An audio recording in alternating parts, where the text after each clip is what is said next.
रामभद्राय रामचंद्राय वेधसे रघुनाथाय नाथाय सीताया पतये नमः।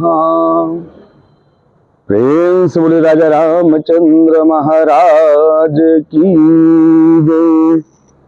गोस्वामी तुलसीदास महाराज की जय। मगन ध्यान रस दंड जुग पुनि मन बाहिर कीन्ह रघुपति चरित महेश तब हर्षित बरन है। माता पार्वती के बार बार आग्रह करने पर भगवान शिव जी ध्यानस्थ होकर के अपने मन को प्रभु श्री रामचंद्र जी के चरणों में एकाग्र करके कहते हैं कि झूठे हूं सत्य जाहि बिनु जाने अजिम भुजंग बिनु रजु पहचाने अजहि जाने जग जाय हेराय जागे जथा सपन भ्रम जाय। कि जिसके बिना जानने से झूठ सत्य मालूम हो जाता है। भ्रम में लोग रस्सी को भी सर्प समझ बैठते हैं। स्वप्न में यदि हम कोई चीज देखते हैं तो उसका विचार करने लग जाते हैं तो लगता है कि यह वास्तविकता में ही है, लेकिन यह सब भ्रम होता है। बंदो बाल रूप सोई रामो सब सिद्धि सुलभ जपत जिसि नामो मंगल भवन अमंगल हारी द्रबहु सु दशरथ अजर बिहारी। बंदौ बाल रूप सोई रामू, उन बाल स्वरूप राम जी को मैं प्रणाम करता हूं। सब सिद्धि सुलभ जपत जिसु नामू, मतलब जिनके नाम का स्मरण करने से सारी सिद्धियां, सब सिद्धि सुलभ है, सारी सिद्धियां सामान्य साधारण रूप से प्राप्त हो जाती हैं। मंगल भवन अमंगल हारी, जो अमंगलों को भी मंगल करने वाले हैं।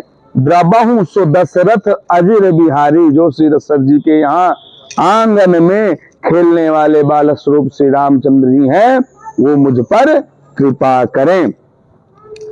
कर प्रणाम राम ही त्रिपुरारी हरस सुधा समगिरा उच्चारी धन्य धन्य गिरिराज कुमारी तुम समान नहीं कोई उपकारी। पार्वती जी को भी धन्य धन्य कहते हैं कि आपकी प्रेरणा से, आपके पूछने से ही मैं यह कथा कह रहा हूं, तो तुम भी महान हो, तुम भी धन्य हो।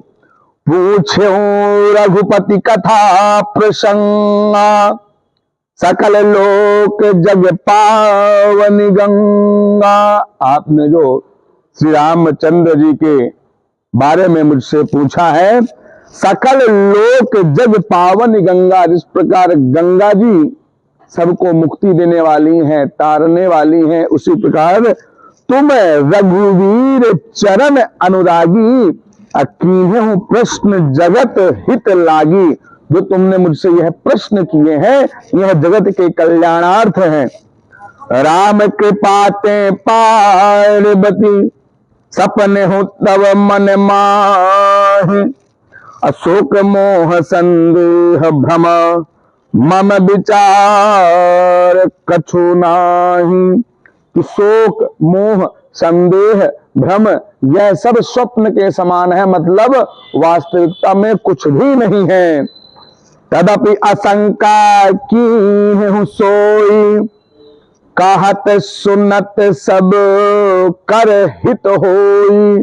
जो आपकी यह शंका है, जो पुरानी शंका है, पहले भी आपके मन में शंका थी, और कहत सुनत सब कर हित होई, इस कथा को सुनने या कहने से हर प्रकार के शंकाओं का समाधान होगा, सबका कल्याण होगा। क्या कहा कि जिन हरि कथा सुनी नहीं काना, जिन लोगों ने अपने कानों से भगवान श्री हरि विष्णु की कथाओं का लीला श्रवण नहीं करा, क्या श्रवण रंध्र अहि भवन समाना। श्रवण रंध्र मतलब सुनने के लिए जो छेद बने हुए हैं, ये उसी प्रकार है अहि भवन। जैसे सांप जहां रहता है जिस मिट्टी के घर में, जैसे वो छेद में सांप आता जाता है, उसी प्रकार बस ये जो कानों के जो छेद हैं, ये जो रंध्र है, ये केवल उसी के समान है, बाकी इनका कोई प्रयोग नहीं है यदि आपने हरि भजन नहीं सुना। नयन ही संत दरस नहीं देखा, नयनन ही संत दरस नहीं देखा, यदि आपने नयनों से संतों के दर्शन नहीं करे। लोचन मोर पंख कर लेखा, जो मोर पंख होता है, मोर पंख में भी आंख की आकृति बनी होती है, लेकिन क्या उस आंख से कोई देख सकता है? नहीं देख सकता। तो